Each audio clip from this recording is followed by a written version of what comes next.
Crumble Academy, jouer pour apprendre, un phonème, c'est quoi? La prononciation en anglais, c'est quelque chose qui n'est pas forcément évident au début. D'abord parce que les sons en français ne correspondent pas du tout aux sons en anglais.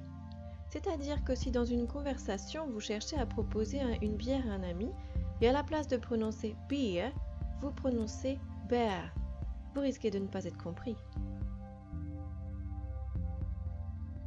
Il faut savoir aussi que l'anglais est une langue qui se chante, c'est-à-dire qu'il y a des sons qu'on va prononcer plus fort et d'autres qu'on va prononcer moins fort ou même complètement supprimer.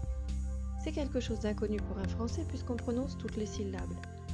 Si on voit le mot chocolat, en anglais ça s'écrit chocolateux. À l'oral, cela se prononce chocolate. Ici, le O du milieu devient quasiment inexistant et le A final devient un I.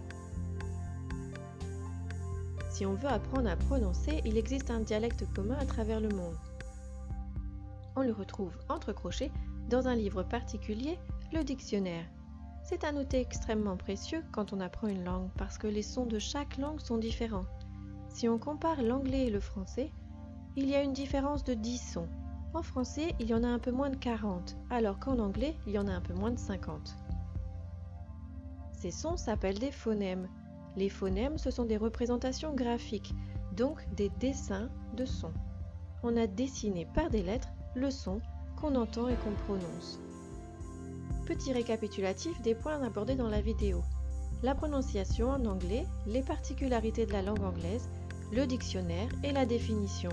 Pour plus d'informations sur la Crumble Academy, retrouvez-nous sur notre page YouTube ou sur notre site internet Crumble Academy.